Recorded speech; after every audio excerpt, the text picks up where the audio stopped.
በስመ አብ ወወልድ ወመንፈስ ቅዱስ አሐዱ አምላክ አሜን። ግብረ ሐዋርያት ምዕራፍ 3 ጴጥሮስን ዮሐንስን በተሰዓቲ ሰዓት ብጊዜ ጸሎት ናብ ቤተ መቕደስ ብሓንሳእ ደየቦም። ካብ ከርሲ ኣዲኡ ሒዙ ኣእጋሩ ዝሞተ ሰብኣይ ካብቶም ናብ ቤተ መቕደስ ዝኣትዉ ምጽዋት ምእንቲ ክልምን ጸይሮም ኣብቲ ጽብቕቲ እትበሃል ደገ ቤተ መቕደስ የምጥዎ ነበሮም። ንሱ ከዓ ጴጥሮስን ዮሐንስን ናብ ቤተ መቕደስ ክኣትዉ ከም ዝደለዩ ምስ ረኣዮም ክምጽውትሉ ለመኖም። ጴጥሮስ ምስ ዮሐንስ ኮይኖም ጠምትዎ እሞ ናባና ጠምት በልዎ። ንሱ ከዓ ካብኣታቶም ገለ ዝረክብ መሲልዎ ትኩር ኢሉ ጠመቶም። ጴጥሮስ ከዓ ወርቂ ኮነ ብሩር የብልናን፣ እቲ ዘለኒ ግና እህበካ ብስም ኢየሱስ ክርስቶስ ናዝራዊ ተንሥእ እሞ ኪድ በሎ። ብየማነይቲ ኢዱ ሒዙ ከዓ ኣተንስኦ። ብኡ እውን ኣእጋሩ ዓካሪቱን ጸንዐ። ስር ኢሉ ከዓ ደው በለ። ተዛወረውን እናተዛወረን እናተሰራሰረን ንኣምላኽ እናመስገነ ከዓ ምስኣታቶም ናብ ቤተ መቕደስ ኣተወ። ኩሎም እቶም ህዝቢ ድማ ንሱ ክኸይድ ንኣምላኽ ከመስግን ከሎ ረኣይዎ። እቲ ኣብታ ጽብቕቲ ደገ ቤተ መቕደስ ተቐሚጡ ምጽዋት ዝልምን ዝነበረ ምዃኑ ኣለለይዎ እሞ በቲ ብኡኡ ዝኾነ ነገር ብስምባዴ ብምግራም መልኦ። ኣብ ጴጥሮስን ዮሐንስን ለጊቡ ከሎ ከዓ ኩሉ እቲ ህዝቢ እናተገረመ ኣብቲ ገበላ ሰሎሞን ዝበሃል ናብኣታቶም ጎየየ። ጴጥሮስ ግና ምስ ረኣዮም እቶም ህዝቢ መለሰሎም ከምዚ ኢሉ ኣቱም ሰብ እስራኤል ንምንታይ በቲ እተገበረሎም ብገዛእ ሓይልና ወይስ ብጽድቅና ነዚ ክከይድ ከምዝገበርናዮ ንምንታይ ንኣና ትጥምቱና ኣለኹም? ኣምላኽ ኣብርሃም፣ ኣምላኽ ይስሐቅ፣ ኣምላኽ ያዕቆብ፣ ኣምላኽ ኣቦታትና ንወዱ ኢየሱስ ኣኽበሮ። ጲላጦስ ክፍትሖ ምስ ፈረደሉ ንስኻትኩም ንዑ ኣሕሊፍኩም ሃብክምዎ፣ ኣብ ቅድሚኡ ከሓድክምዎ። እወ ንስኻትኩም ነቲ ቅዱስ ጻድቕን ክሓድክምሲ ነቲ ነፍሲ ዝቐተለ ሰብኣይ ክመሓረልኩም ለመንኩም። ነቲ ረሲእ ሕይወት ቀተልክምዎ። ንሱ ኣምላኽ ካብ ምዉታት ኣተንስኡ። ንሕና ከዓ ነዚ ምስክር ኢና። ብስም ምእመን ከዓ ስም ነዚ እትርእይዎ እትፈልጥዎን ሰብኣይ ኣጽንዖ። እታ ብኡ ምእማን ድማ ነዚ ኣብ ቅድሚ ኩልኻትኩም ምሉእ ጥዕና ሃበቶ። ሕጂ ድማ ኣሕዋተየ ከምቶም መኳንንትኩም ነዚ ብዘይ ፍልጠት ከም ዝገበርክምዎ እፈልጥ ኣለኹ።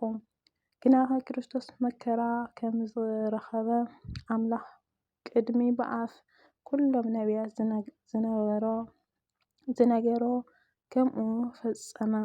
እምበኣርሲ ሓጢኣትኩም ምእንቲ ክሕደገልኩም ካብ ገጸ እግዚአብሔር ከዓ ዘመን ዕረፍቲ ምእንቲ ክመጸኩምሲ ነቲ ቀደም ንኣኻትኩም እተሓረየ ክርስቶስ ከዓ ምእንቲ ክሰደልኩምሲ ተነስሑ ተመለሱ። ክሳዕ እቲ ኣምላኽ ካብ ጥንቲ ብኣፍ ቅዱሳን ነቢያቱ እተዘረበሉ ዘመን ምቕናዕ ኩሉ ሰማይን ንኢየሱስ ክትቅበሎ ይግባእ እዩ።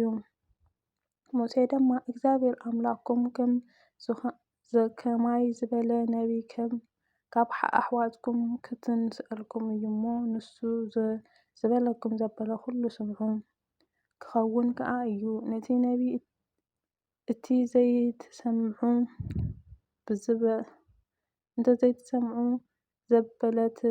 ዘይትሰምዕ ዘበለት ነፍሲ ካብ ህዝባ ክትምቆስ እያ በለ። ኩላቶም ነቢያት ድማ ካብ ሳሙኤል ሒዞም ክሳዕ እቶም ዳሕረዎት እተዘረቡ ኩላቶም እዘን መዓልትታት እዚኣተን እዮም ዝነበሩለን። ንስኻትኩም ውሉድ ነቢያት ውሉድ እቲ ኣምላኽ ንኣብርሃም ኩሎም ኣሕዛብ ምድሪ ብዘርእካ ክባርኸልካ እዮም ኢሉ ምስ ኣቦታት ዝኣተዎ ኪዳን ኢኹም። ኣምላኽ ንነፍሲ ወከፍኩም ካብ ክፍኣት እናመለሰ ምእንቲ ክባርኸኩም ንወዲ ኣተንስኦ ቅድሚ ኩሉ ናባኻትኩም ለኣኾም። ግብሪ ሐዋርያት ምዕራፍ 4 ንህዝቢ ክነግሩ ከለዉ ካህናት ሓለቓ ሓለውቲ ቤተ መቕደስን ሰደቃውያንን መፅዎም። ንህዝቢ ስለ ዝመሃሩ ትንሣኤ ካብ ምውታን ብኢየሱስ ስለ ዝሰበኹ ሓሪቖም ኢዶም ዘርጊሖም ሓዝዎም። ምድሪ መሲኡ ነበረ እሞ ክሳብ ንፅባሒትኡ ናብ ቤተ ማእሰርቲ ኣእተውዎም። ካብቶም ነቲ ቃሎም ዝሰምዕዎም ብዙሓት ኣመኑ። ቁፅሪ እቶም ሰብኡት ከዓ ኣስታት 5,000 ኮነ። ንፅባሒትኡ ድማ ኮነ መኳንንቶም ዓበይቶምን ጸሓፍቶምን ምስኣቶም ድማ ሃና ሊቀ ካህናትን ቀያፋ ዮሃንስን ኣስከንድሮስን ካብ ዓሌት ሊቃውንቲ ካህናትን ዘበሉ ኩሎም ኣብ ኢየሩሳሌም ተኣከቡ። ኣብ ማእኸል ደው ኣቢሎም ድማ በይናይ ሓይሊ ወይስ በይናይ ስም ኢኹም ነዚ ትገብርዎ ዘለኹም ኢሎም ሓተትዎም። ሽዑ ጴጥሮስ መንፈስ ቅዱስ መልኦ እሞ በሎም ኣቶ መኳንንቲ ህዝቢ ዓበይትን ሎሚ ንሕና ንሓደ ሕሙም ሰብኣይ ብዝኾነ ጽቡቕ ግብሪ ንሱውን ብዝሓወየሉ ካብ እንመራመር ብስሚ እቲ ንስኻትኩም ዝሰቐልክምዎ እሞ ኣምላኽ ካብ መውታት ዘተንስኦ ኢየሱስ ክርስቶስ ናዝራዊ ብእኡ እዚ ኣብ ቅድሚኹም ጥዑዩ ደው ኢሉ ከም ዘሎ ኣብ ኩልኻትኩም ኣብ ኩሉ ህዝቢ እስራኤል ይፈለጥ። እቲ ንስኻትኩም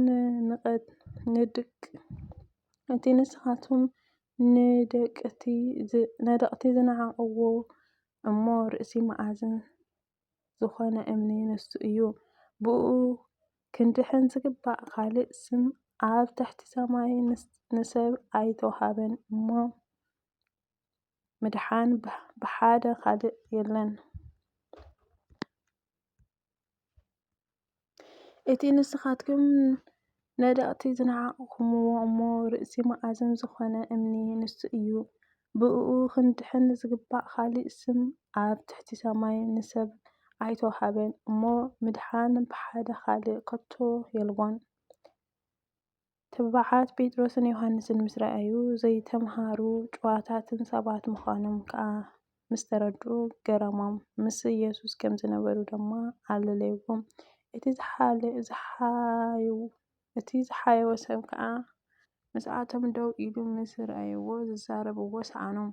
ካብ ዋዕላ ክግለሱ ኣዘዝዎም እሞ ኩላ ክንብላ ዘይኮነልና ኣብ ኢየሩሳሌም ኣብ ዘይነበሩ ኩላቶም እተጋሃደት ፍልጠት ተኣምራትን ብኣታቶም ተገይራ እያ እሞ ነዞም ሰባት እዚኣቶም እንታይ ክንገብሮም ኢና ኢሎም ተማኸሩ። ኣብ ህዝቢ ምእንቲ እምብዛ ከይውረግና ደጊም ንሓደ ሰብ እንኳ ከይነግሩ ኣምሪሮም ገንሕዎም በሉ። ፀዊዖም ድማ ብስም ኢየሱስ ንሓደ እኳ ከይምህሩ ወይስ ከይነግሩ ኣዘዝዎም። ጴጥሮስን ዮሃንስን ግና ንሕናሲ ነቲ ዝረኣናዮ ዝሰማዕናዮ ምዝራብ ክንሓድግ ኣይከኣለናን እዩ እሞ ካብ ንኣምላኽ ንኣኻትኩም ምእዛዝ ኣብ ቅድሚ ኣምላኽ ቅኑዕ እንተኾይኑሲ ንስኻትኩም ባዕልኹም ፍረዱ በልዎም። እቲ ናይ ምጥዓይ ተኣምር እትገብርሉ ሰብኣይ ዕድሚኡ ልዕሊ 40 ዓመት ስለ ዝነበረ ኩሎም በቲ ዝኾነ ንኣምላኽ የመስግኑ ነበሩ እሞ ንሳቶም እውን ብዛዕባ እቲ ህዝቢ ከመይ ገይሮም ከም ዘቕፅዕዎ ምስ ሰኣኑ ኣፈራሪሆም ሓደግዎም። ምስ ተፈትሑ ከዓ ናብ ሰቦም ከይዶም ሊቃውንቲ ካህናት ዓበይቲ ዝበልዎም ኩሉ ተዛረብዎም። እዚ ምስ ሰምዑ ብሓንሳብ ሓቢሮም ድምፆም ናብ ኣምላኽ ኣልዒሎም በሉ ኦ ሰማይን ምድርን ባሕርን ኣቦታትን ዘሎ ኩሉን ዝገበርካ ጎይታ ከምቲ ብመንፈስ ቅዱስ ብኣፍ ኣቦና ዳዊት ባርያኻ ስለምንታይ ኣህዛብ ሓረቑ ህዝብሲ ከንቱ ሓሰቡ ነገስታት ምድሪ ተልዓሉ እቶም መኳንንቲ ድማ ንእግዚኣብሔር መሲሑን ክጻረሩ ብሓደ ተኣከቡ ዝበልካዮ እቲ ኢድካ መኻሪኻን ክኸውን ኢሉ ቅድሚ ዝመደቦ ምእንቲ ክገብሩ ብሓቂ ሄሮዶስን ጴንጢዮስን ጲላጦስን ምስ ኣሕዛብ ምስ ዓሌታት እስራኤል ኮይኖም ነቲ ንስኻ ዝቐበኣኻዮ ቅዱስ ወድኻ ኢየሱስ ክርስቶስ ኣብዛ ከተማ እዚኣ ንምጽራር ተኣከቡ። ሕጂ ድማ ጎይታዬ ናብ ምፍራርሖም ርአ ብስም እቲ ቅዱስ ወድኻ ኢየሱስ ምሕዋይ ሕሙማትን ተኣምራትን ትምህርትን ክኸውን ኢድካ ዘርግሕ ነባርያኻ ድማ ብኹሉ ትብዓትን ቃልካን ክዛረቡ ሃቦም ምስ ለመኑ ከዓ እንታ ተኣኪቦምላ ዘላ ስፍራ ተናወፀት ኩላቶም ከዓ መንፈስ ቅዱስ መልኦም ቃል ኣምላኽ እውን ብትብዓት ተዛረቡ እቶም ዝኣመኑ ኩላቶም ሓንቲ ልብን ሓንቲ ነፍስን ነበሩ ብኩሉ ብርኪ ነበሩ እምበሪ ሓደ እኳ ካብ ገንዘብ እዙይ ናተይ እዩ ዝብል ኣይነበረን። ሐዋርያት ከዓ ብብዙሕ ሓይሊ ብዛዕባ ትንሣኤ ክርስቶስ ጎይታ ኢየሱስ ክርስቶስ ይምስክሩ ነበሩ። ኣብ ኩሎም ከዓ ዓብይ ጸጋ ነበረ። ኩላቶም ማሬት ወይሲ ኣብቲ ዘለዎም ዘበለ ሸይጦም ንዋጋ እቲ እተሸጠ የምጽእዎ ነበሩ እሞ ኣብ ጥቓ እግሪ ሐዋርያት የንብርዎን ንነፍሲ ወከፍ ከከም ዝድልዮም ይመቕልዎም ነበሩ። ስለዚ ሓደ ሽግር እኳ ኣይነበሮምን። ዮሴፍ ከዓ ኣብ ሐዋርያት በርናባስ እተብሃለ ወዲ መጽናዕንዒ ዘትርጉሙ ሌዊ ቆጵሮስ ዝዓልየቱ ነቲ ዘለዎ ግራት ሸይጡ ነቲ ገንዘብ ኣምጽኦ ኣብ ጥቓ እግሪ ሐዋርያት ኣንበሮ ይብለና። ስለ ቅዱስ ቃሉ ናይ ቃል ባለቤት ለእግዚአብሔር ኣምላክ ክብሪ ተመስገነ ይሁን። ወስብሐት ለእግዚአብሔር ወለወላዲቱ ድንግል ወለመስቀሉ ክብር ይሁን።